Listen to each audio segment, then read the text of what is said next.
Hello, this is IP Stories by 4IP Council, a podcast about innovation and intellectual property. Join us and you'll hear about the journeys through invention, creation, and IP understanding of our guests. The interview today is part of our special for the World Intellectual Property Day Women and IP Accelerating Innovation and Creativity. I'm Fernanda. I'm Marta. And I am Axel. And we are thrilled to welcome to our podcast today Lola Awoniyi-Oteri. Lola, could you tell us who you are and what do you do? Thank you. I am Lola, a principal engineer within the Wireless Research and Development Organization at Qualcomm. In my current role, I am working on research and standardization of 5G technologies and also research for next generation wireless technology. So as we start to think about 6G, we're starting to think about ideas that will go into such technology. So, my focus has been in working on technologies for either improving connectivity performance, mobile user experience, mobility, reducing network or device power consumption. Those are some of the topics I've had the pleasure of working with over the years. And so I came to this whole area after working on 3G, 4G, now 5G, and then looking forward into 6G. Because of the type of work I get to do, I do a lot of research, and therefore coming up with new ideas, I think is something that I'm passionate about and I love, and that allows my work to be captured sometimes in terms of patents and patent applications. I currently have over 300 worldwide patents and patent applications. In my free time, I do have two kids that keep me busy. So, but yes, this is what I do. Perfect. Thank you so much for being with us today. And Lola, I think you know better than anyone the power that technology has to improve people's lives. How would you describe the work you do as an inventor and how has it helped 5G connectivity? I am actually in this field because I am interested in technology and how it impacts people's lives. And the work that I do as an inventor is really, as I mentioned a bit earlier, as the fact that how can we make 5G technology better? So, specifically working on 5G, I've worked on the millimeter wave version of 5G, which has, because we have huge bandwidth in the millimeter wave band, we're able to carry more data. And how do we do this effectively? Is some of the work that I've been able to work on, and how do we do this in a power efficient way, making sure that we're not as we have cell phones supporting, for example, this kind of technology. How do we make sure it's power efficient so you don't, our users don't have to charge their batteries every day, or how can they communicate in a smoother manner? For example, if you're moving across different locations, how do we make sure we have a smooth kind of communication going on your network.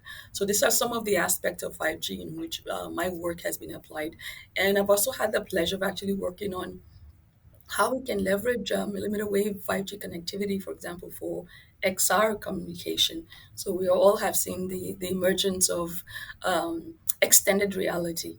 And for example, if we were to carry this over 5G and the 5G millimeter wave connection is actually a suitable one because we need a significant bandwidth for communication, this is a good communication medium for some of our extended reality use cases. And I've had the pleasure of working on those too.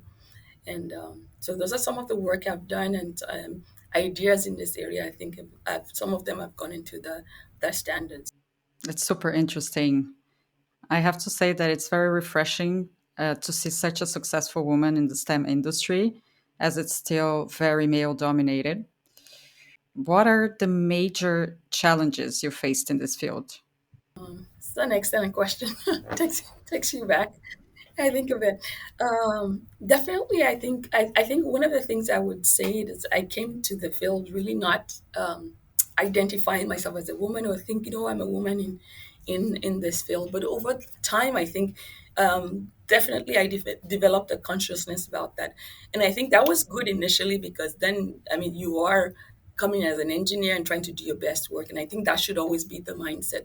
But I think after a while, if you notice, and I think I came to that realization of a woman in engineering from maybe discussions with my colleagues and the sensitivities around that, right?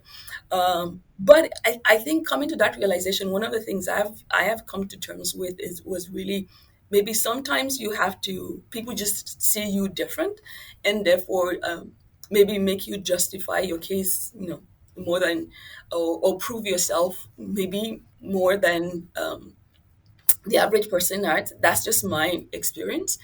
And initially, I would have thought this to be a bit stressful, but I think even coming into my own as a person and getting more confidence in my expertise and my ability to contribute into the field, I think over time, I just kind of leveraged it, right? And I would say one thing is, as a woman in a male-dominated field, you do stand out, right? So you could use it for good, or you can use it, for bad. So in the sense of you can leverage it for good. I leverage this to be that, because I'm more noticeable, like, what I can actually better articulate my position, do it also more clearly in ways I could, and also working with allies. There are definitely males in the field who have supported me all my life, my mentors and my friends and colleagues have. So some of them, many of them have actually been very supportive.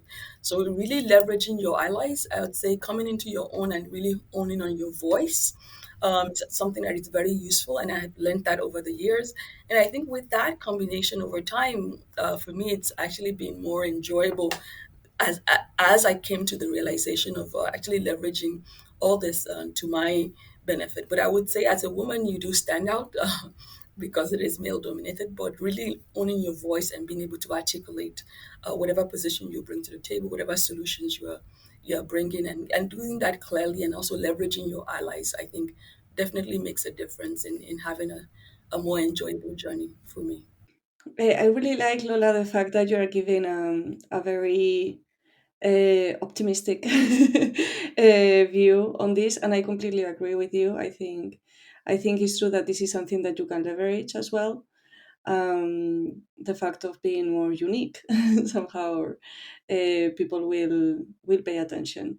Um, Regarding the side that is not so positive, do you see the STEAM sector moving towards a more inclusive and fairer system, and also, I guess, more equity, because at the moment there are very few women still? I think, if I look at when I started in the field to where we are now, I could definitely see more women, and that's refreshing actually to see, because I really believe in the diversity of thought, ideas, and backgrounds brings like a richer solution to whatever problem we're trying to solve. It fosters more innovation and things like that. So I definitely have seen an improvement. I do believe there is more work to be done. So I do think we are moving in the right direction, but definitely I think more work needs to be done in this area. But I mean, if I look at how many women I had maybe in some of the standards organization I've been part of when I started it to where I am right now, definitely we're seeing an increase in the number of women and people of diverse backgrounds. So I think we're moving in the right direction, and definitely, but we still have a long ways to go. Yes. Yeah, yeah, completely agree. So I have a very generic question for you, that we like to ask, and it's, what led you to where you are today? That what led me to where I am today. I think if I look back on my life, I was fortunate to have a dad who was an electrical engineer and in the communications field. And I think watching him growing up, and kind of the environment he created at home to be to expose. I have five sisters, to expose all of us to STEM at a very early on age and show us his work and what he was doing, really for me made it easy to go into the STEM field. An example of that was, I grew up in Nigeria, and my dad was working on a project where they were trying to broadcast the Independence Day celebration across the nation. I think I was about 5 or 6 at that time, and I remembered how many sleepless nights he did for his project, and at the end of the day, being able to watch the celebration broadcast across the nation and everybody rejoicing and all that, that I think stood out to me as an experience as a 6 year old, 5 year old. Then um, all the power of technology and the ability, to impact people in a positive way. I think subconsciously that really just helped me want to actually engage in STEM. And as I went through my elementary and high school, what we call primary and secondary in Nigeria, I just naturally fell in love with physics. And I remember my weekends being spent reading physics books and trying to understand the laws of physics and why things work the way they all work and how things work. And I think the background really fostered, or helped me develop this passion in physics. And then naturally the math part came in because of the physics, because to understand the laws of physics, I needed to understand the equations, I needed to understand math. So I naturally just gravitated towards understanding math to apply to physics. And as I was going to, from high school to college, it was more of I was interested in how I could apply these laws of physics. So naturally went towards engineering, and electrical engineering became kind of the path that I was gearing towards. I think in my undergrad, I was really open to various aspects of electrical engineering, but as I got to my master's, communication just kind of stood out to me, and that was where I found my passion. That was where I wanted to understand more how the wireless communication works and how we're able to transmit and receive signals over the air, and that became, I think, my natural passion. And then I went on to get a master's and ultimately a PhD in the field. And then came to work for I worked for Texas Instruments actually for 3 years, working on developing the 3G chipsets for the cell phones, and then ultimately made my way to Qualcomm, where I've been working on 3G, 4G, 5G, and now looking towards 6G wireless technologies. That's amazing. Thank you so much. And it sounds like a really great atmosphere growing up and loads of sisters. I love that. You know, that's very, very impressive.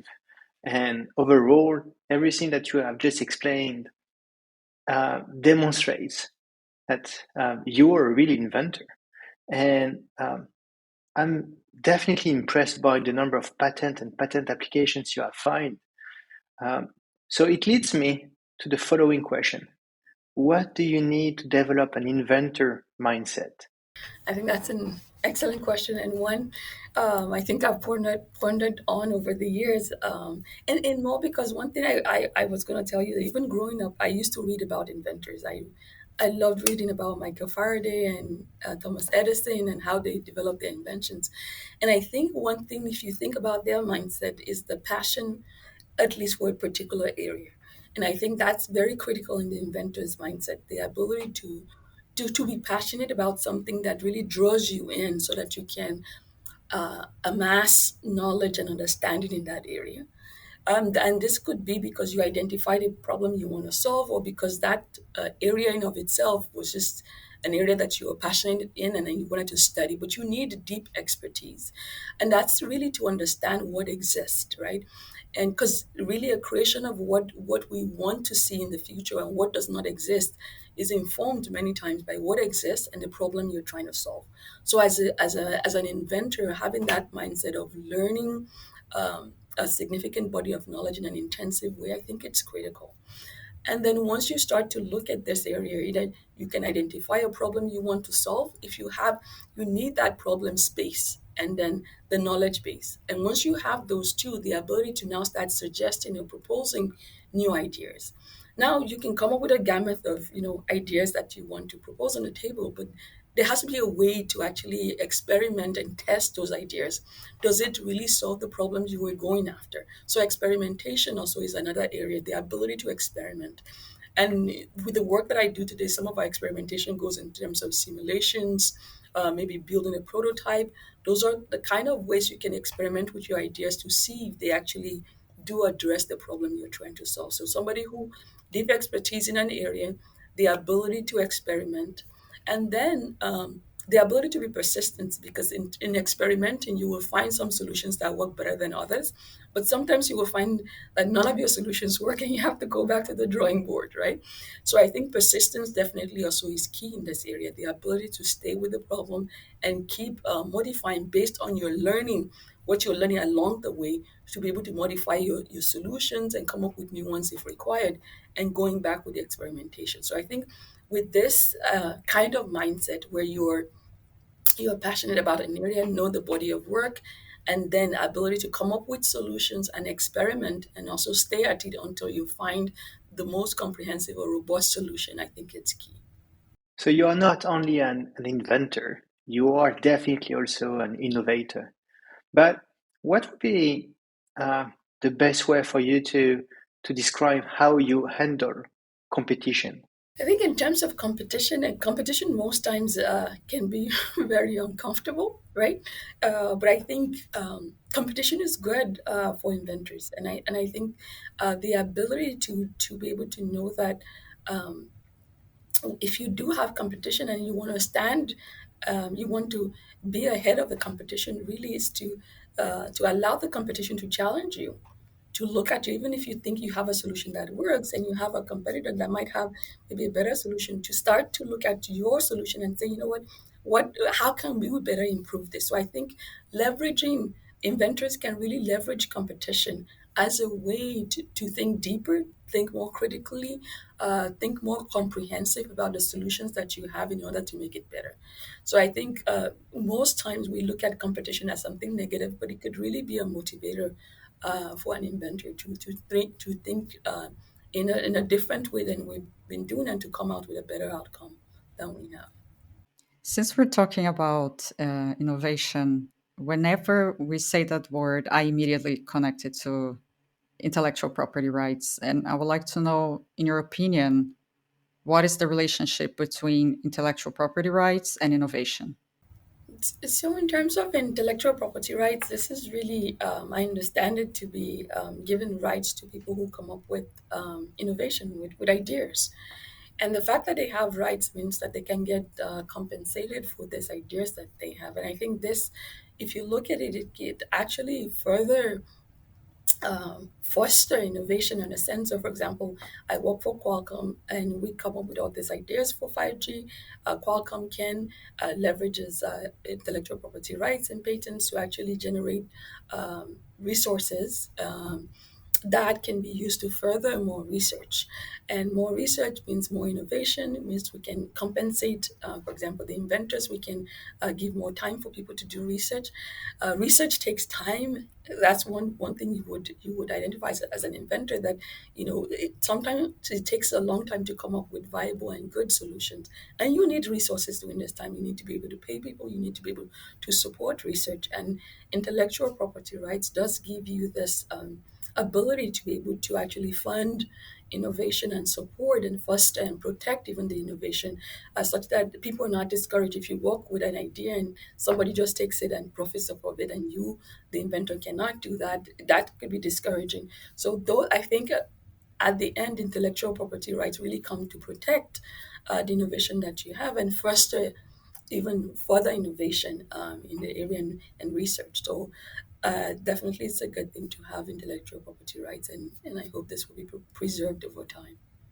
Okay, that's a great answer. I think it really paints a picture, and I believe we share the same idea on the importance of intellectual property rights. I would like to know from your experience, what can you tell us about the path from creating an idea to filing a patent? It's an excellent question. So most of the ideas I work on are target the standards, the 5G standards. So I will kind of give my answer from that perspective. And typically, the problem space is defined maybe by the release we're working on, and within the release there are agenda items, so that kind of keeps a scope of what we're studying. So for example, it could be maybe power savings for the UE or the handset in this case. So get to work looking at ways to improve on the power consumption. What kind of power consumptions do we have in the UE? What kind of ways are we actually make sure that we are minimizing power consumption doing communication, or even when the UE is idle? You start to think about solution within this space, understanding what exists, and then we have at least a scope of the problem, and then understanding, okay, this is what exists, this is what we're doing, how can we improve on this, how can we now even minimize power consumption of the UE further, such that the user doesn't have to charge their battery off it. So you can come up with different solutions, and once we have some of the solutions, we take some of this at least as a first step. You can have multiple candidates. You take this first step to simulations.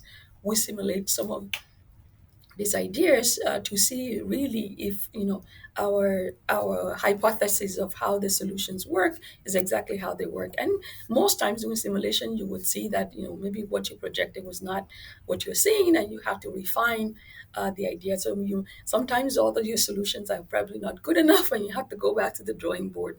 So there is this iterative process of really experimenting with your ideas, and then and seeing whether they are viable or not.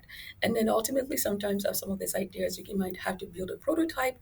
Once we find, for example, some of these good, robust, and comprehensive solutions, this is when we start to look at, okay, we definitely need to cover some of these ideas with a patent. And then once we have them covered, then we have the process of really sharing this some of this patent in a standards SDOs, in a standard development organization, such as maybe the 3GPP. And then and as we go to this development, this 3GPP, this standards bodies, then you get to discuss your ideas with other companies. And as we all know, sometimes they might get approved if you're lucky, as is. Most time they get torn apart, sometimes not approved, but at least at the end, a portion of it or a part of it might make it into the standards, and then you end up with a requirement that reads on, for example, some of your patent, and that becomes now a standardization patent. So overall, this is kind of the process that I go through for most of the patent I've worked on, where I am coming up with multiple ideas, experimenting, and kind of down selecting to the ones that we think are robust and are good enough and are solving the problem at hand, and then sharing it within the standards bodies. And a lot of the times, I would say I don't work on these ideas alone. I have colleagues at work who are also experts in this field that we all collaborate and work together on. So they would help, refine the ideas as it goes on. Sometimes they challenge the ideas and tear it down, and we all try to rebuild it together. So this is kind of the process in which I go through in actually working on a patent within Qualcomm. I have a couple of questions for you. So the first one is, what has been your biggest challenge, the biggest challenge that you had to face up until this point of your career? And I will tell you the other one later. Okay. The biggest challenge. This is a hard one, and I say that because I feel like I don't know that one big challenge, stands up out of everything. But I think you do face. I mean, in every area of growth, as you expand your capacity, I would say I feel challenged in some ways. And maybe my first challenge coming into this space was actually coming in wanting and desiring to invent, but not knowing how to. And I was lucky when I joined Qualcomm to be merged with a mentor. And so this mentor really walked me through the process of what is a spec, what is a claim, how do you write your ideas in ways where the lawyers can understand it, and how do you even present your idea. So within Qualcomm, we have our review board. How do you present your idea before the review board, before even the decision is made to patent or not externally? So I think for me, that was kind of like an uphill, just going from not knowing how to do it to knowing how to. And I would say that the more I did, the better I got. So the first time was probably harder, but after that, it's kind of like, it's like a muscle. You keep practicing, and then you get better and better, and it's easier for you also as the longer I stay in the field, it's easier for me to identify ideas that could be maybe impactful versus ones that are not as impactful. So this is kind of I think one that I've gone through. So I would think the initial just getting into the mindset, and like I mentioned, that mindset of inventing and working on patents and even understanding the ecosystem and how it works, I think maybe was a challenge. But once I got over that hump, then I think that's it's been definitely more interesting and less maybe challenging in that aspect. The challenge now comes to really really going into the details and finding the good solutions and all that. So I think that's where the challenge is mostly now. Hmm. Yeah, I can imagine that, back at that time, it must have been a challenge to get into that mindset. So to look into the other side of the coin, I wanted to ask you, looking back from all your achievements, what are you most proud of? It's an interesting question. It sounds like people are asking who's the favorite of your children. So it's a hard one to answer in that. And I think in that sense, sincerely, I'm proud of, I mean, all my patents and achievements, and I don't necessarily know that there's one more impactful than the other. I mean, there are some that based on how they read or what they address, but in terms of how proud I am, I would say I'm equally proud. But maybe going back to the challenge initially, I would say the one that stood out most to me would be my first one. Also, I mean, when I heard it was approved, knowing that now I am an inventor, and it was the first time in my life, I got a patent. I think that was probably one that I was definitely extremely, proud of. The fact of just being called an inventor and having something created something that was worthy of getting a patent. I think that definitely was a big one. I mean, definitely I've done, and maybe not the most impactful patent. I mean, in terms of adoption in the field, but then I think for me it was just now I am capable, I am able, and I think that gave me the courage really to go forward and to do what I've done over the years. Well, of course, it's like a before and after. Yeah, proving yourself that you are able to do it. But your story is fascinating, and I have to say, that your profile makes you very inspiring. So, on this last question, I would like to ask you, what advice would you give to the new generations of inventors, and especially to minorities interested in engineering?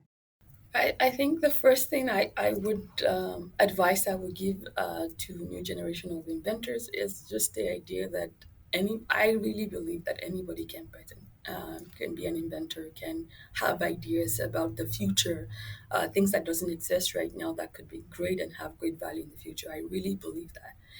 And my advice to them would just be find an area that you're passionate in, an area where you will be willing to spend time to learn and understand and develop deep expertise.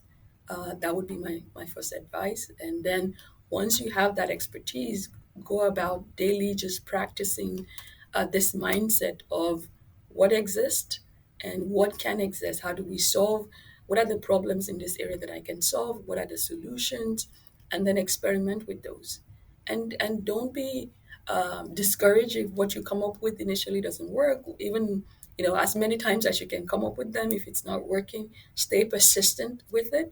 The more you learn from that, for the things that are not working, the better you are at really landing on something that would work in the future. And even to minority people who are minority inventors, I would say, yeah, having a different or non-conventional mindset, I think, is even critical and could be useful to coming up with viable solutions that are not already in the market. And therefore, we should leverage this, to our benefit. Leverage your different backgrounds. Leverage, being a woman. Leverage being in a minority. Leverage that because you do have maybe different experiences than your mainstream inventors, and therefore you can bring that to the table and use that to really create, I would say, new solutions or innovative solutions that are not even existing. And everybody can patent. That's what I believe. All right.